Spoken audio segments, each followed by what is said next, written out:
Welcome into the Boston Sports Summit, and we have kind of a Debbie Downer edition today. As you can see, it was a Super Bowl stunner on Sunday. Not a game I think any of us predicted, not a game I think any of us wanted. As you probably saw my show last week, we had all winners. We had the Pats winning the game. I mean, how could we not? We're Pats fans, right? Again, I had my prediction being the Pats winning by 7, 24-17. And the final score, obviously, was 29-13. Oop, not Wildcat final. But, again, it's it was an interesting game, to say the least. I mean, ultimately, I want to start off by saying what happened. What happened to this team right here? I think it's simple. I think the clock struck midnight. I think the Patriots turned into the proverbial pumpkin, and ultimately, it was curtains for the Pats. That's what happened. The Cinderella story that we were riding along all season long, a team that won a total of 8 games in 2 years, all of a sudden found themselves in the Super Bowl. Who doesn't love that, right? Who doesn't love that type of experience, that type of show? And the funniest part about the whole thing was the whole country was rooting against us. They're like, no, you don't get this. No, you shouldn't be here. No, you had this, you had that. And don't worry, I'm going to talk about all the trolls later on. So stick around for that. But, this game, as I said, going into the Super Bowl, was decided in the trenches. I had immense respect for Seattle and their defensive line. I also had immense respect for our defensive line. And at the end of the day, it was about who could get home. They did, and we didn't. It was decided right then and there. And then Seattle's defense, their DBs could literally fly around and do whatever the hell they wanted. That's what happened in this game. They came out, smacked us in the mouth, and they really didn't overexert themselves by going for it. They weren't one of those Dan Campbell-like teams that looked at what happened with Sean Payton the week before and said, no, we're going to score a touchdown. We're going to go for it on 4th down in the red zone. They didn't. And as I have the team stats right here, you look at it, they only beat us in total yards by 4 yards. They had 335 to 331, but if you see further down, second to last, neither team went for it on 4th down, which is crazy. Ultimately, the Patriots threw for more yards, 252 to 194. The Seahawks outgained us, 141 to 79. We committed all 3 turnovers in the game. We actually committed less penalties, but the final 2 penalties for Seattle were on not just our final drive of the game, but the final drive of the game. So take that for what it's worth, okay, big deal. It's 29-13. We were 100% in the red zone. They were 1 for 4. We actually, surprisingly, had a better 3rd down conversion ratio, going 6 for 15 to their 4 for 16. As I mentioned, neither team went for it on 4th down, but at the end of the day, one of the most important stats in football is time of possession. Seattle had 33 minutes and 11 seconds to our 26 minutes and 49 seconds. So again, it was exactly, the type of game where if you held on to the football, if you had success running it, and you could get to the quarterback, you were probably going to win this game. And that's exactly what happened. I give all the respect to Seattle. I am pissed off that they didn't throw out one of, I want to say it was Josh Jobe, for punching Stephon Diggs right in front of the referee and having the late shove on Stephon out of bounds. Again, at the end, like, not to say that was gonna decide the game. Like, all of a sudden, the reason why Seattle won was because of that non-call. No, I'm not. Please, you know me better than that. I'm not gonna sit here and whine over that. Trust me, I'm a big jail the refs guy, but I'm also not stupid enough to say that decided the outcome of the game. Not even close. The refs, 7 penalties, and 2 of them came on the final drive of the game when it was, totally not in the realm of possibility of us coming back. So what? 5 penalties all game. I'm okay with that. There should have been 6, maybe 7 with that right there, but beside the point. Again, something that I do every week. I didn't want to do it because I knew it was going to be bad. But again, got to stick to it. Got to do the game day grades, right? Starting with Christian Gonzalez and Craig Woodson. If I'm telling you, if we somehow snuck that game out, it was going to be because of them. Christian Gonzalez shows you why he should be the highest paid corner in NFL history. He balled out. That full body extension he had on the Shaheed tip and the near interception at the goal line on the slant route from JSN that he just undercut and had the ball in his hands. He was astounding. Honestly, probably the best football player on the field. I know Kenneth Walker rushed for over 100 yards, but it was kind of one of those where, I don't know, if they gave the MVP to Christian Gonzalez, I wouldn't be upset. It's like, yeah, he kind of was, and then even Craig Woodson, 4th round safety, has been playing lights out. The guy was all over the field, making tackles, getting into passing lanes, making it tough for the receivers. So those 2 get A's by far. As for B's, I gave B's to Milton Williams and Matt Collins. Milton Williams did come up with a sack. He was getting to Donald, especially in the first half, but ultimately just couldn't get the job done. He couldn't get the 2 sacks that I was kind of hoping for with him, if not even more. He was I thought he was disruptive, but Sam was still able to get out of it. And even though Darnold begged New England's defense to intercept him, not once, not twice, at least 3 times from what I saw, we couldn't do it. We couldn't do it. Kind of the way I say with hockey and the NHL playoffs, you don't notice puck luck in the regular season, but then in the Stanley Cup playoffs, puck luck is a real thing. The puck bounces your way one night and it doesn't the next. Everything can change on a dime. So that's kind of what those interceptions or near interceptions felt like. It just, the ball wasn't bouncing our way. We had our hands on it and it just fell out. Or, the ball bounced out and our player was 1 foot away from being able to make that interception, stuff like that. So I felt like Milton Williams was disruptive, but at the end of the day, he didn't get the numbers. He didn't force an interception. So again, good game, but not great.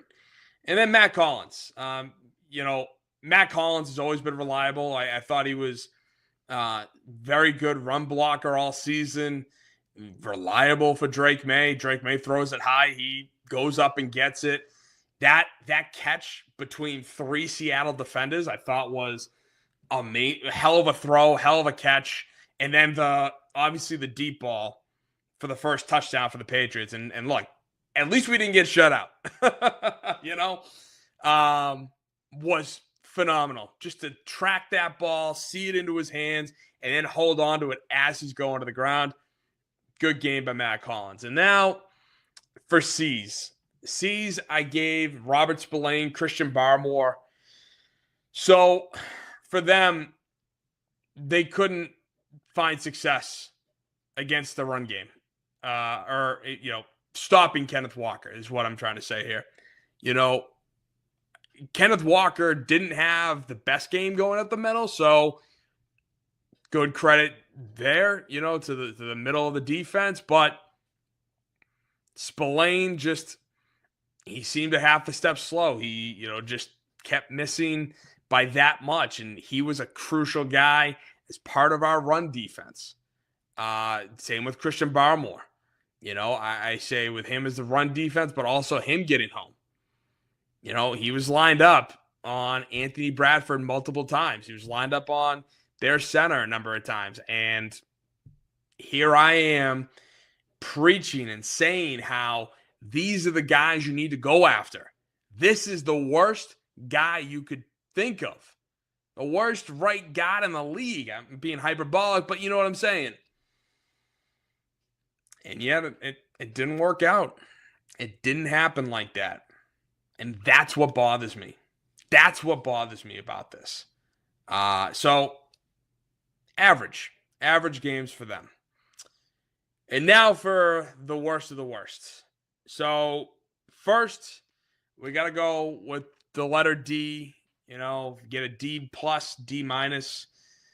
Drake May, Josh McDaniels. I think that's extremely fair to say. Listen, did Drake May have a great postseason? Not by any stretch of the imagination. The one thing I will say, though, is at least he completed over 60% of his passes in the Super Bowl. Right? Listen, he's gone against 4 top 5 defenses. And, that's hard to do. No quarterback has beaten 3 top 5 defenses in a single postseason, let alone 4. So, Drake May, did he lead us to the Super Bowl? Not necessarily, depending on how you look at it. I would think that he made plays in key moments that helped us get there. I think that's fair to say. But was he the main factor? Obviously not. Obviously not. That was our defense through and through. That was Milton Williams, Christian Barmore, Christian Gonzalez, Robert Spillane. Marcus Jones, Kaylavon Chason, Carlton Davis, Craig Woodson. I mean, the list goes on. I could name the whole defense, basically. But those were essentially the guys that helped us get to where we were, which is the Super Bowl. After winning 8 games in the span of 2 seasons. Here we were. And so with Drake May, who I will talk about in a little bit, because after I give out the grades, I'm going to talk about who's to blame. So that's going to wrap up, and we're going to start talking about who's to blame in the next 5 minutes. So stay tuned for that. But, Drake May, tough 3 quarters. And then all of a sudden he lights it up in the 4th quarter and somehow has a Super Bowl record to his name by throwing for more yards in a single quarter with 235. As I showed the team stats, we threw for 252, and 235 of them came in the 4th quarter alone when the game was 12-0. So, I mean, it was kind of interesting to say the least. So, but yeah, Drake May, D, Josh McDaniels is the other guy. I mean, the play calling with Josh, I just want to sit there and go, what are we doing? We were in a lot of 11 personnel.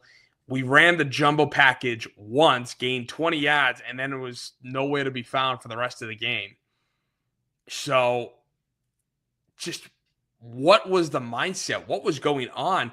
And there was no even adjustments, it felt like. It felt like we came out in the start of the second half after that ridiculous halftime show and just was like, oh, we're going to do the same exact thing all over again? Like, come on. Like, seriously? Seriously? And it sucked. It sucked. So those two guys get D's. And then lastly, F, the offensive line.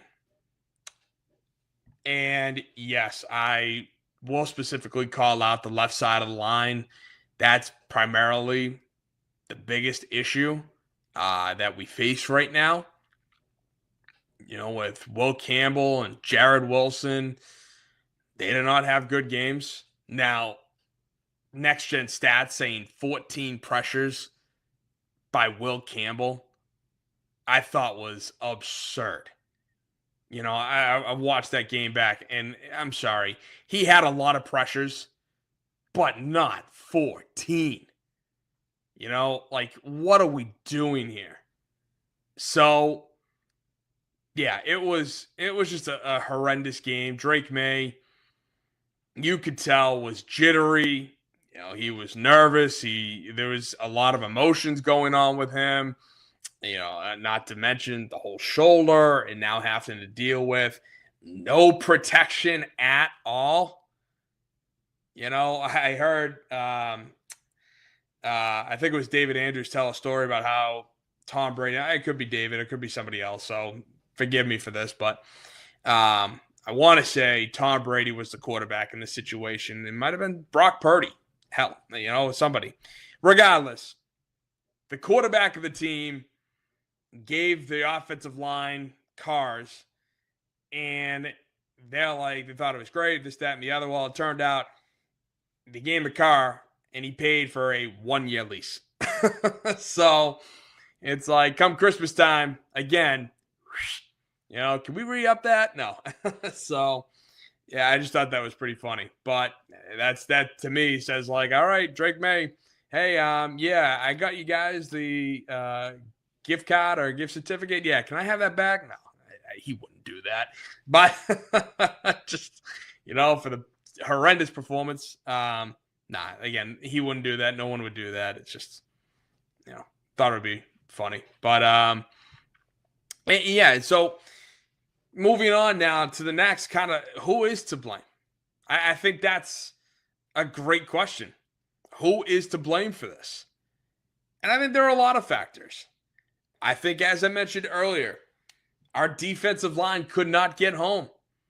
The amount of times we broke containment and Sam Darnold was able to move up and move around. Now, again, he's not a mobile guy, but the fact that he was able to get out of those situations because of the broken containment is part of the reason why he, you know, picked us apart. And they were able to move the ball down the field. Not to mention, couldn't stop the one guy we needed to stop, which was Kenneth Walker. I understand part of the game plan was we got to focus on JSN. And yeah, obviously you need to focus on him. But if you give Sam Darnold the ability to feel comfortable in the pocket because Kenneth Walker is running all over you, then he's going to pick you apart. He's going to light you up because you're not stopping the run. And Kenneth Walker running for over 100 yards. You know, it's not like you're playing Thurman Thomas and the Bills and the K-Gun offense in 91, where Belichick's whole point was let Thurman Thomas get 100 yards. Stop everything else. That's part of it. I think another massive part is obviously the offensive line. Even Devin Witherspoon, after the game, was saying how they teed up on some of our guys and how they were able to read us based on the alignment, the slight alignment of our offensive line.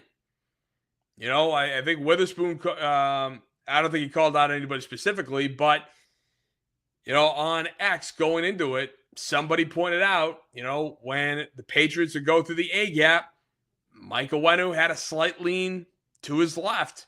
Going outside, he'd have a slight lean to his right, or he'd sit back when he was pulling. I get that every single player in the NFL has to tell. They do. It's natural. How do you think Ray Lewis was so good? How do you think Tom Brady and Peyton Manning were so good just from studying film? It wasn't hard to figure out. But you also have to figure out that, hey, you do this. People can figure that out on you if they haven't already. And so, according to Devin Witherspoon, they had a feeling of what was coming.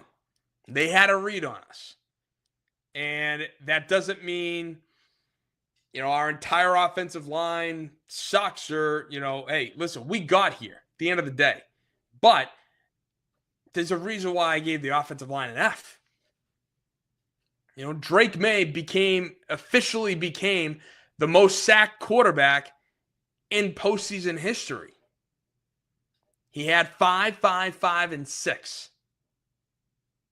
21 sacks in 4 games. It shouldn't happen. It shouldn't happen. And if the Patriots have any shot of getting back to the situation and winning a Super Bowl with Drake May and Mike Vrabel, we got to make sure that offensive line is stout. That we have our guys that are absolute bruisers. And also, can these guys have off games? Of course. Look at the AFC Championship. Denver had the number 1 offensive line after 18 weeks.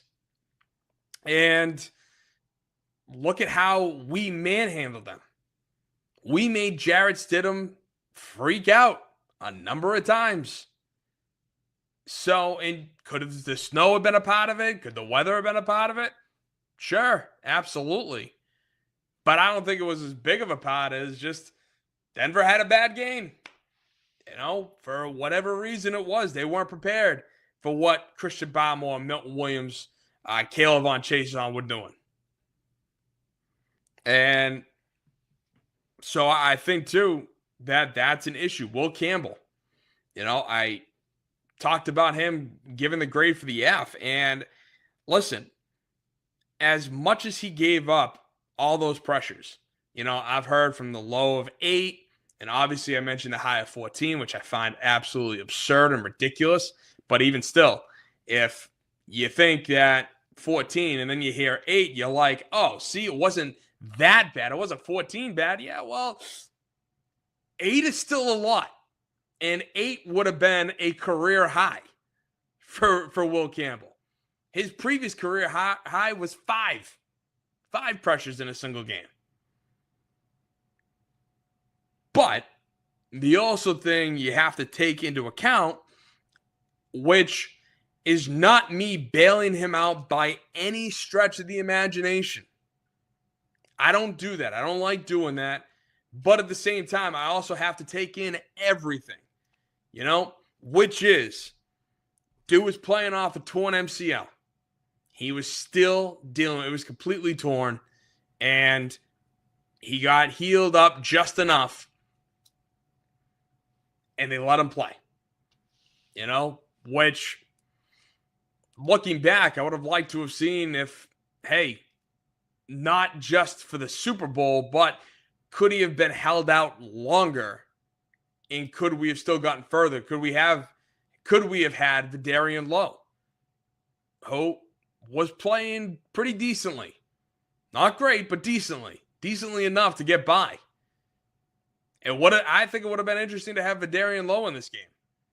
Again, not to say he would have been better, but maybe he could have been, And so he's dealing with that. He's also dealing with the fact that he's a 22-year-old rookie going against grown-ass men. In this game, in the Denver game, in the Houston game, and the Charger game. I wasn't a huge fan when after the Charger game, when he was like, there's $300 million,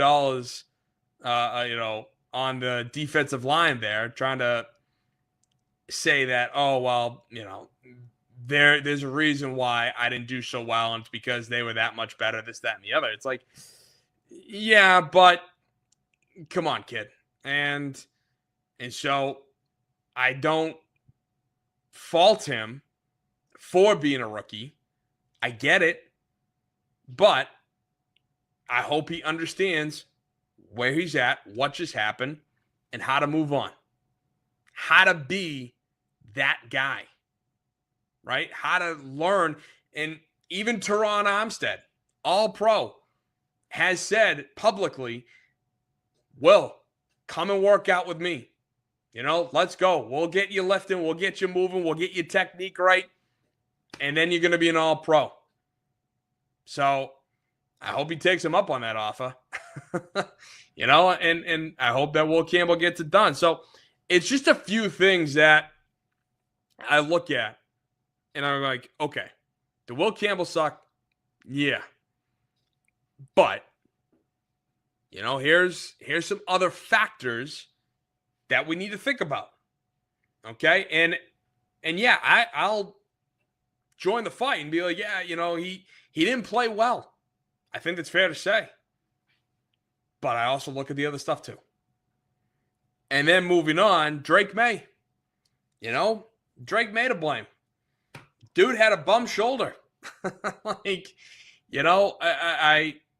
didn't want to admit it. I was hoping that the 2 weeks were going to be, healed up. He was good to go. He could still move it. Nothing. He didn't need anything. Sadly, it sounds like he did. Sadly, it sounds like he got his shoulder shot up. He said it himself. He's like, listen, I got my shoulder shot up. And I sit there go, okay, like his shoulder was numb. I think it's part of what he said. And I looked at that and I'm like, what do you mean your shoulder was numb? Which means he got it shot up, which means that he wasn't 100% healthy. And because he wasn't 100% healthy, tells me that something's been wrong, something's been going on, and that he wasn't the same because of that. You're telling me that a healthy Drake May, who completed 72% of his passes, misses that throw to Austin Hooper, lays it up there like a friggin' duck on his first interception? I know they ruled the Seattle touchdown pick six. It was, but it's one of those, like, the ball got bad up in the end. Whatever. I'm not attributing to that. The first interception that he laid up as a duck, it was the best deep ball thrower in the NFL this year. Most accurate deep ball thrower in the NFL this year. You're telling me that if he could actually feel his shoulder and that it wasn't numb and that he didn't need to get it shot up and that it was 100% healthy, that he would still do the exact same thing, miss these throws by that much? I don't think so. I don't think so. And which leads me now to, I think, one of the biggest questions is, what's my faith in this kid? What's your faith in this kid? Do you have faith in Drake May? Comment down below. What are your thoughts are? You can hit me up on Instagram, X, and YouTube. Yeah, of course I still have faith in the kid. He threw for 4,400 yards, completed 72% of his passes. Yeah, he did it against the 32nd ranked. I don't care. I don't care. because when we played the Atlanta Falcons in the regular season, he torched them. At least in the first half, and then the second half got to him. But otherwise, he was torching the number one pass defense in the NFL. He came up and we beat Cleveland while getting sacked 5 times against Myles Garrett. The defenses, some of them were easy. Some of them had their strengths. But he was still able to do stuff. Throwing 3 touchdowns against the Texans. That floater, that beauty to Kayshon Boutte. Come on. I have faith that this kid can do it. I do. And I think the other part of it too is Josh McDaniels. I would argue that while Drake May learned a lot this year, his first year under McDaniels, I'm not sure if he had the full playbook at his disposal.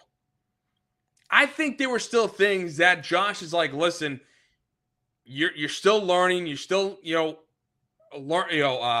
trying to figure out the offense, trying to figure out what we're doing, this, that, and the other, moving pieces. And I would look at it being like, all right, now he's at a spot where he's going to take more responsibility, which is only going to improve his standing. Drake May right now is not Tom Brady. He's been in the league for 2 years and is in the Super Bowl. Okay? He still has a lot to learn. As long as we're not running the organization like Cincinnati, I think we're going to be fine. Because how they've treated Joe Burrow is a damn shame. Yeah, he's got his 2 stud receivers, but he's got no offensive line, and now he's talking about how this just isn't fun for him anymore.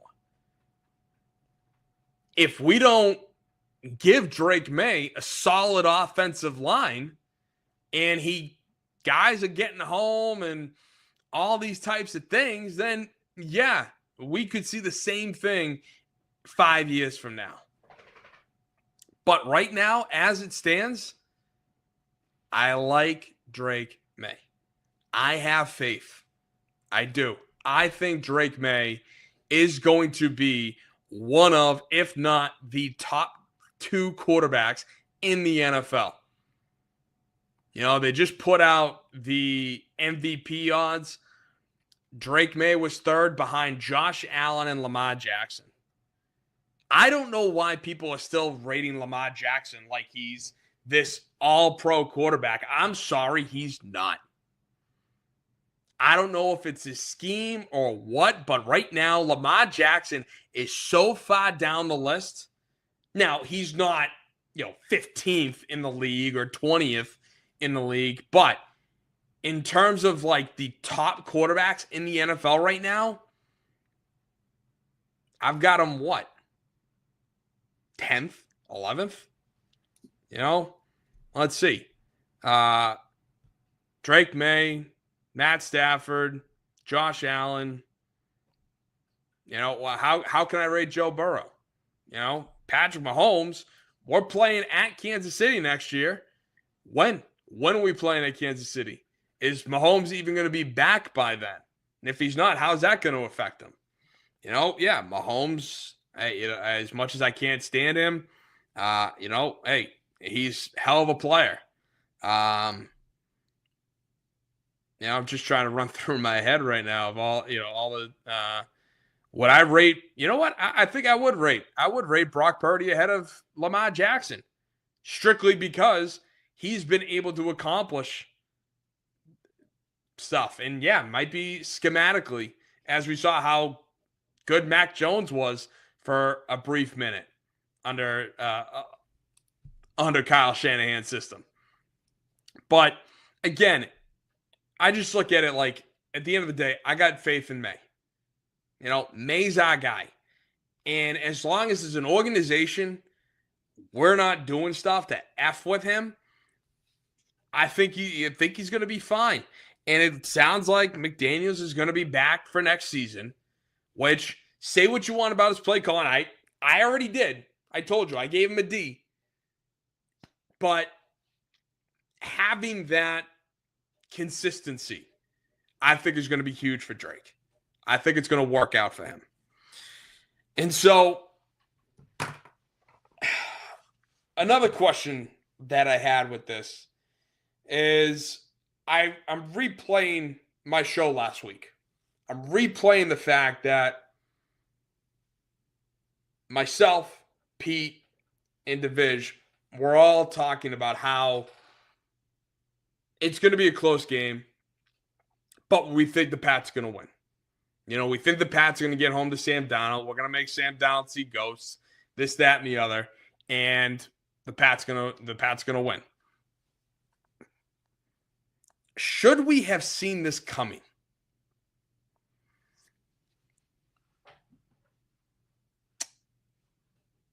I think in some respects we did. We just wouldn't say it out loud. You know, because whenever you make a take, you're always going to sit there and focus on this is what it's going to take. You know, listen, I respect Seattle. I respect their defense. I respect what they've done on offense.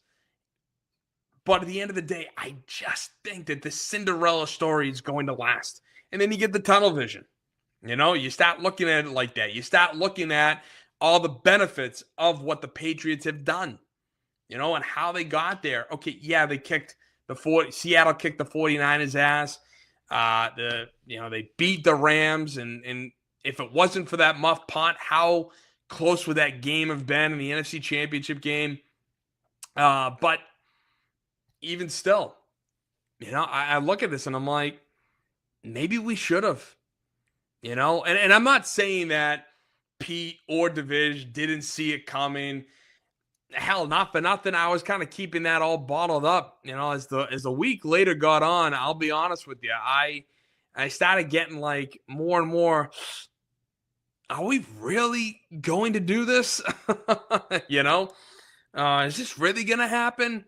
You know, because the way the media was talking about Seattle and this, that, and the other. Yeah, I started to get doubts, and sure enough, the doubts came true. You know, but again, it's not like I was going to back off my take and be like, oh, well, maybe Seattle could do this. Like, no, I'm a Pats fan through and through. I'm going to pick my Pats every single time, you know, at least in the playoffs. Unless it's like, you know, again, you got the 85 Bears coming to town and, or, you know, the 95 Cowboys or whatever, right?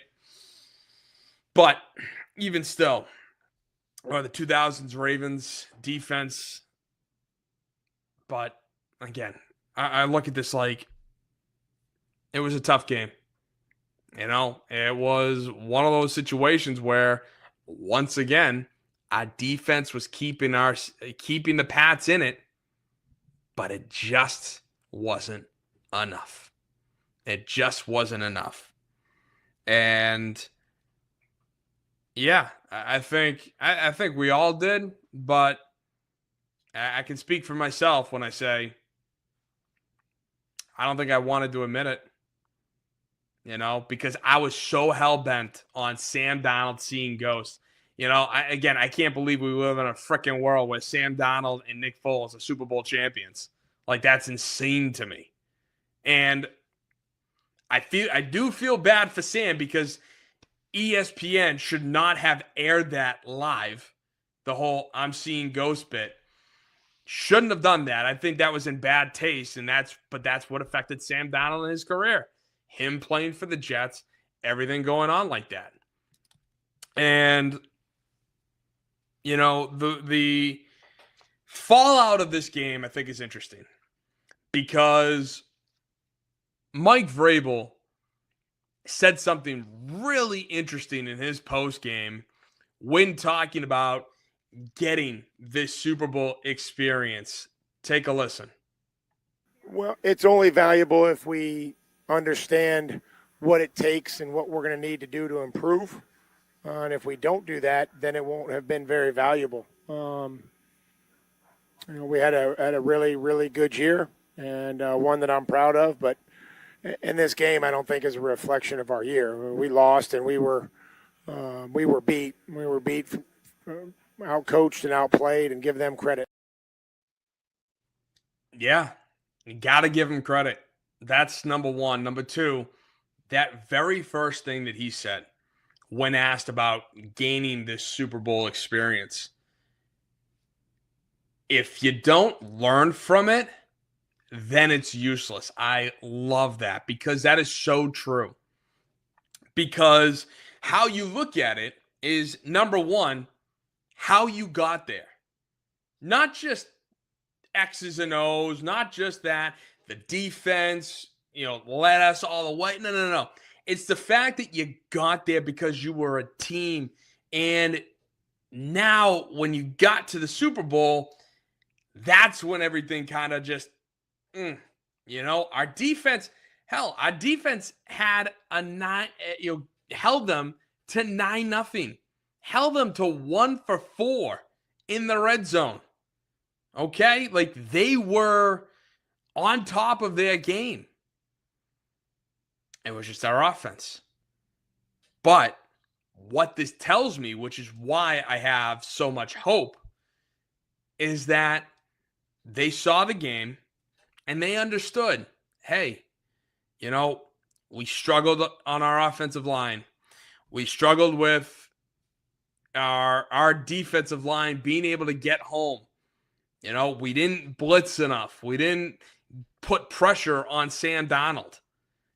We couldn't stop Kenneth Walker. We've dealt with all these injuries. We dealt, what do we do with our wide receivers? Do we need a number one wide receiver where guy's going to get open, guy's going to get double teamed? Has some of these players done enough? And I think they're looking at that right now and learning from this experience. Learning, okay, we got to make sure that we keep Drake May upright and give him as much time as humanly possible to stand in that pocket and make throws. Because that is first and foremost. You found the head coach. We have our quarterback. We have our head coach. We have our quarterback. Do you know how hard that is in the NFL? To have those two pieces? Once you have those, then you build off from that. And you can. And defensively, I don't want to say you're set, but you're almost kind of there. You're almost pretty much set with defense. I think you could use a legit edge, a guy that's going to take all of that, all of that pressure, right? That defenses are going to look at and say, let's say Max Crosby, for example. We go out, we get Max Crosby. Great, right? So, offensive line coaches and offensive coordinators are going to be looking at our defensive line going, okay, well, we're going to have to stop Max Crosby first and foremost. Then we got to focus on Milton Williams. Then we got to go focus on Christian Barmore. And if we re-sign Caleb on Chason, then we got to go protect Chason, right? We got to, if somebody's going to beat us, Chason's going to beat us. Not Crosby, not Williams, not Barmore, right? So they got to do that. They got to go make sure that we can solidify our offensive line, which doesn't look great, in terms of like the free agency market. According to some, it looks like it's going to be a very subpar free agent market. So that's a little worrisome. But as long as they learn, I love that because that is so damn true.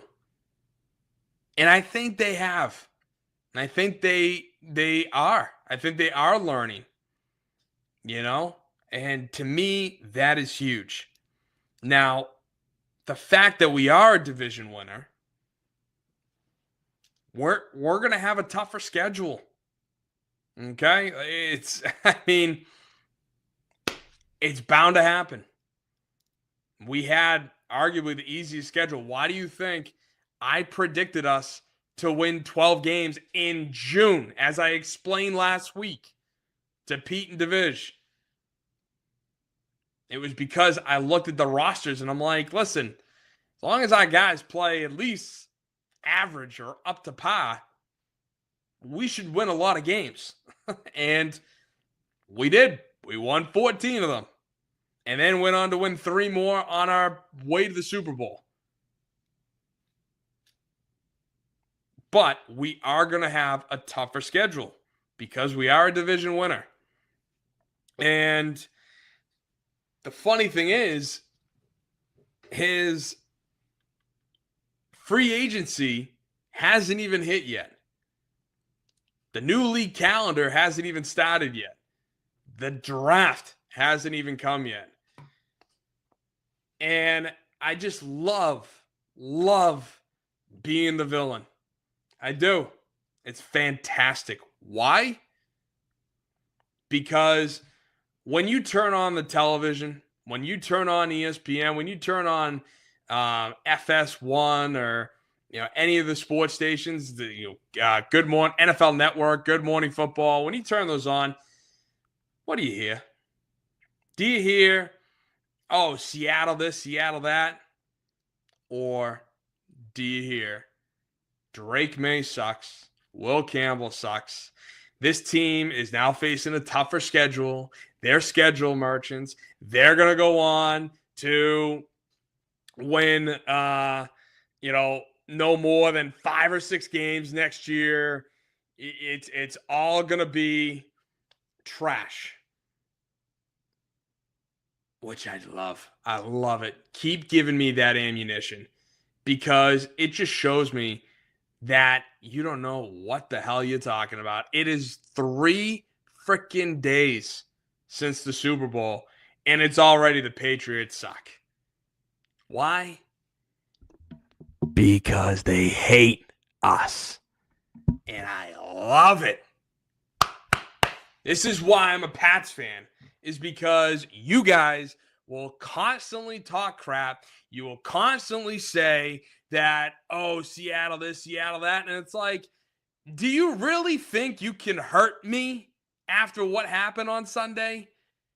Please. I lived through Aaron Boone's home run. I lived through the 2007 18-1. I lived through Mario Manningham. I lived through Nick Foles.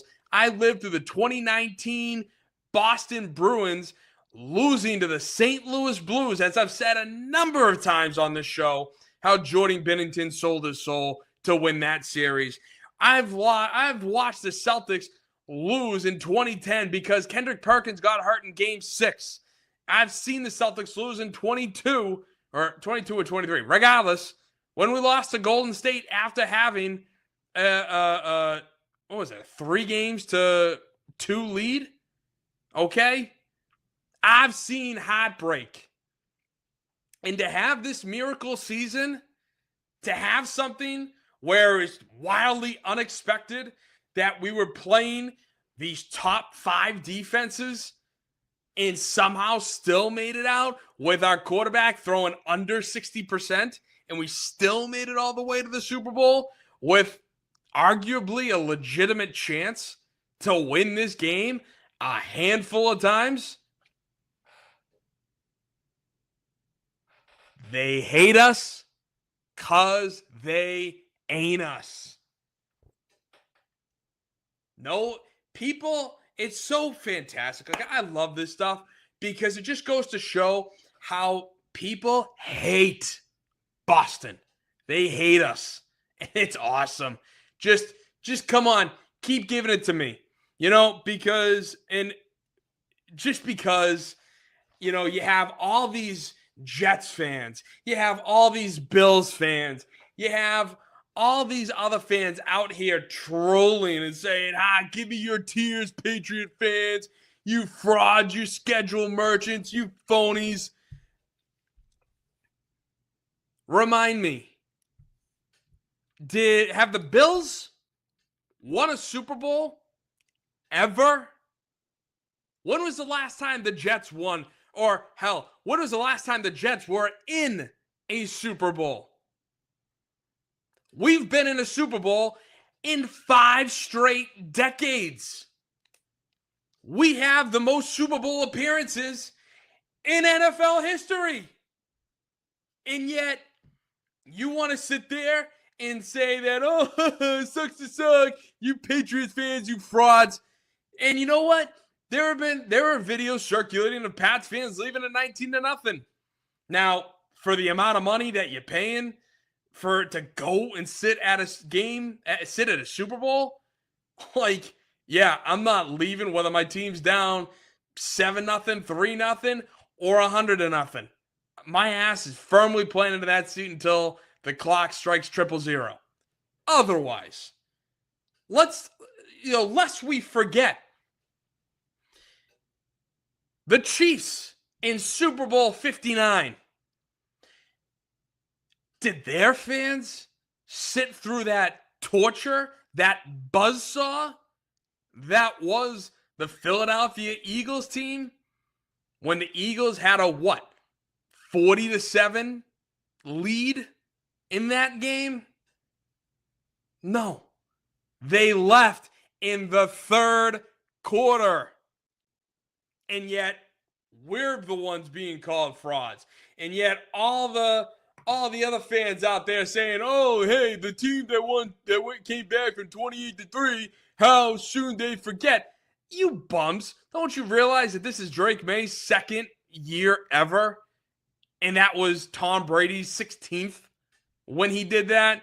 You don't think that man has seen some stuff, knows some things, and that's why we were able to do what we did? Oh, wait, who is our head coach? That's right, Bill Belichick. And trust me, I'm going to talk about him in just a minute. But this just gets to my thoughts. I mean, this has been my thoughts since I've seen this garbage.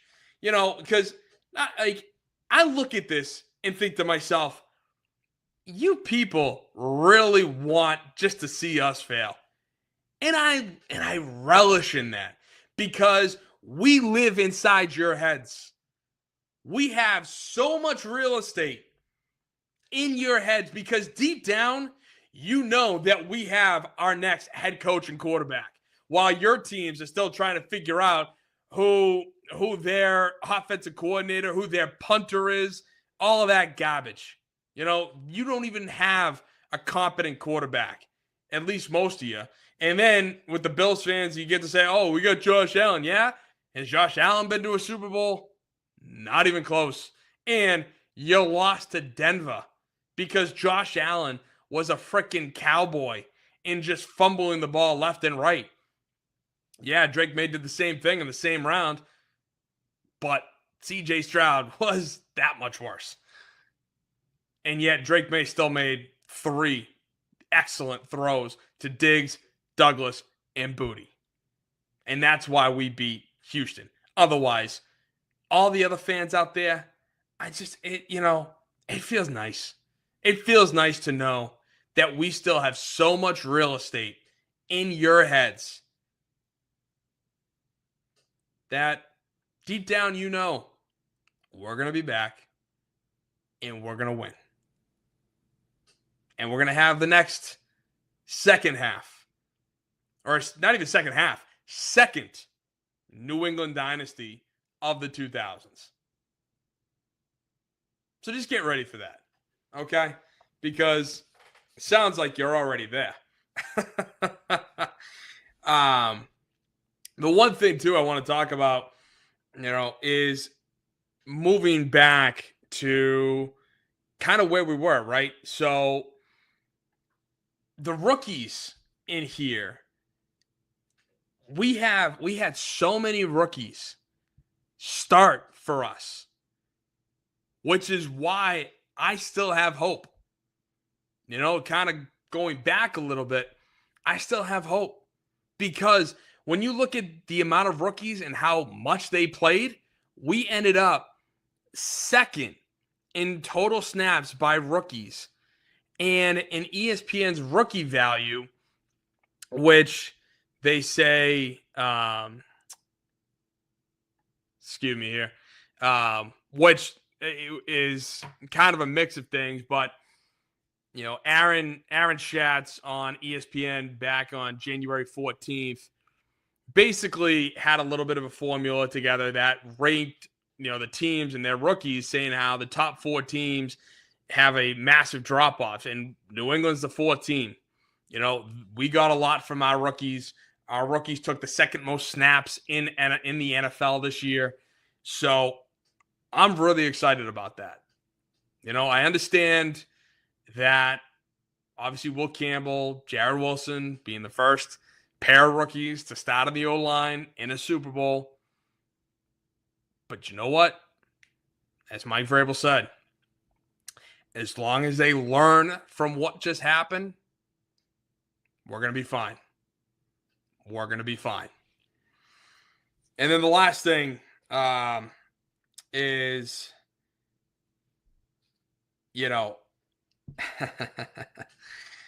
Bill Belichick and Jordan Hudson there. Jordan Hudson showing up to a North Carolina basketball game in an Orchids of Asia shirt, bringing back what happened with Robert Kraft right before the AFC Championship in 2018 season, 2019. I don't want to get into that, but I couldn't believe when I saw that. A part of me thought that was AI, because I'm like, there's no way. There's no way. First of all, how do you get that shirt? Second of all, why? What have we done? What has gone on between Bill and Robert that this needs to be there, right? Well, sure enough, it just sounds like Bill's still pissed about the Hall of Fame, which I understand. I mean, Bill is a wildly sympathetic figure. And yet, the sympathy, he just pissed that away. Pissed it away. With this shirt. With the fact that Jordan had to go out of her way to go find the logo, find it on Etsy, do something, whether it was on a t-shirt or she bought the logo and then, had her mom steam it on herself. Why? Why would you do this? Everybody loved you. Myself included. I mean, don't get me wrong. Extremely grateful for the 20 years and all that. But you had this sympathy that never, no one ever felt in a long time for you. And then you had to piss it away with that moment. For what? What was that for? Just to stick it to Kraft because you think Kraft was the one denying you? Obviously, the two people who came out were more concerned about Ken Anderson, L.C. Greenwood, and Roger Craig getting into the Hall of Fame over you because they knew you would get in eventually. Eventually, right? Robert did not do anything. Tony Dungy is yet to come out. And Tony Dungy probably still hates your guts for, Spygate and all that nonsense. Which, again, it is total nonsense. Because it's not like we were using it or anything. But regardless, they just punished you. It's as simple as that. It was the stupid writers, the stupid voters, who looked at it and either one said that he's going to get in, which is why I'm not going to vote for him now, even though I'm going to vote for 3 players who, Ken Anderson is not a Hall of Famer by any stretch of the imagination. Roger Craig, and then L.C. Greenwood is a part of the steel curtain. And again, the thing I hate about this is no disrespect to any of these players. Honestly, you had good careers. You played in the NFL. You were a hell of a lot better athlete than I was. Duh. But you were able to make a name for yourself in the NFL. phenomenal. I don't want to take away from Roger Craig getting into the Hall of Fame.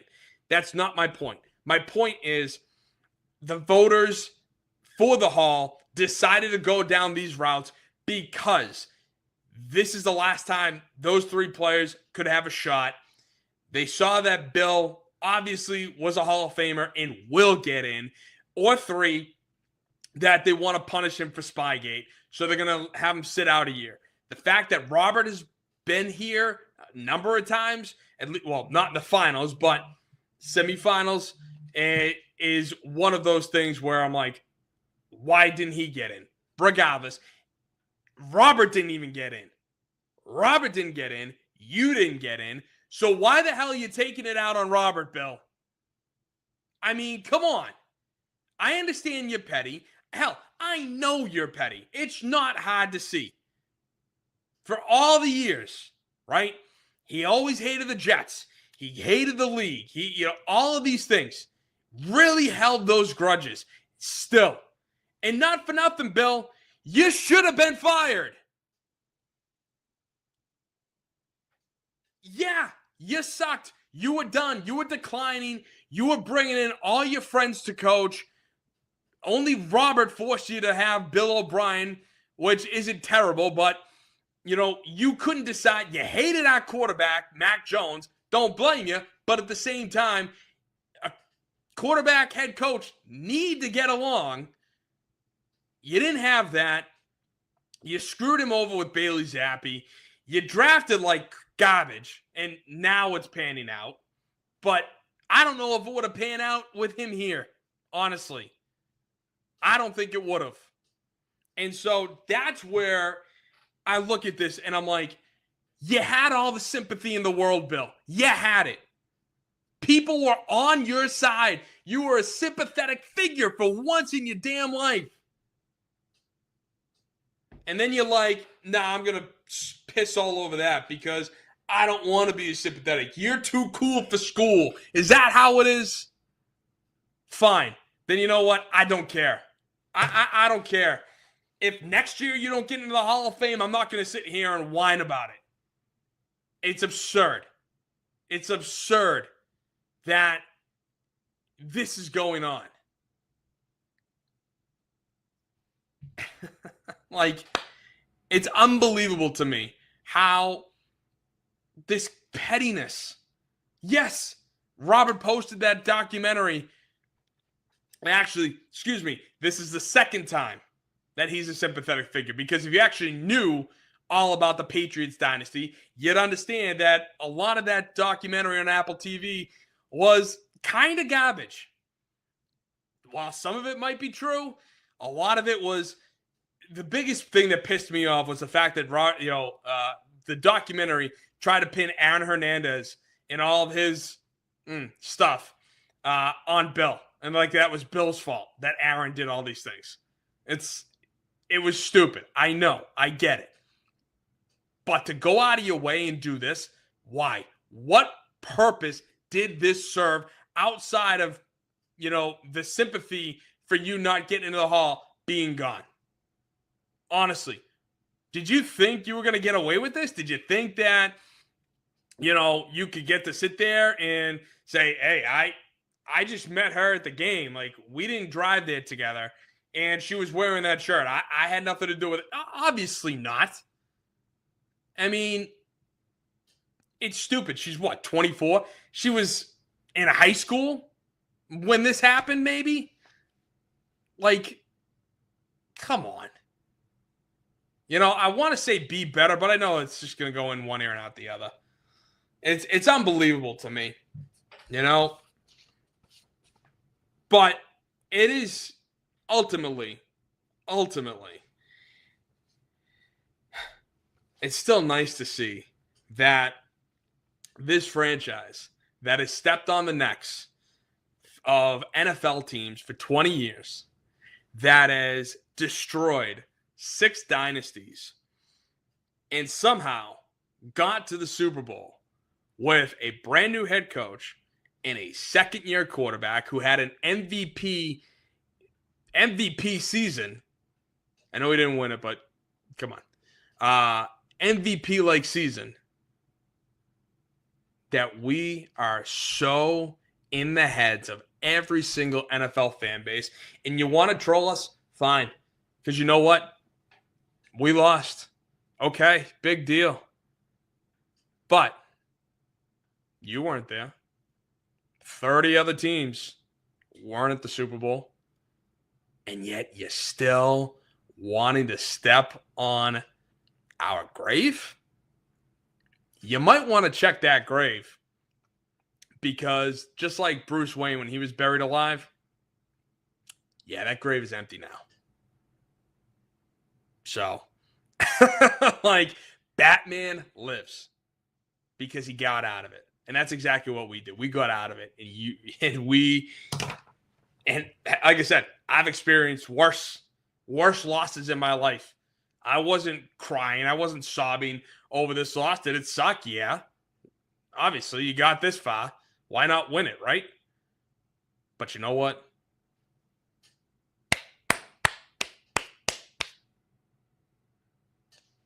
We're back, and you know it. So get ready. 2026, the offseason, the draft. We're going to make some trades. We're going to get stuff done, and we're going to be back. And this time, we're going to win. So get ready, baby. All right. So that was your Boston Sports Summit. I really appreciate you tuning in. Thank you so much. It's been a blast. And yeah, I mean, it's been a blast to do this show. It's been a privilege to do this show. And I wouldn't be able to do it without you. So thank you for that. But also, thank you for this opportunity. And it's been a tough couple of days. Without a doubt, you lose the Super Bowl. But at least we didn't get our asses blown out like the Chiefs did last year. Just saying. So, all right. Thank you so much for tuning in to the Boston Sports Summit. I'm your host, Tim Barnett. Don't forget to follow me all along these social medias right here. Boston Sports Summit on Instagram, Boston Sports Summit on X, and then Boston Sports Summit on YouTube. Also, don't forget to check out the Grid Network. Bunch of great content creators. Bunch of great sports guys. And while they wanted to give me a ton of crap, they were wrong. Because they're always wrong. But give them a follow, give them a like, give them a watch. So, all right. Thank you so much. Have a great rest of your week. And as always, God bless. Thank you.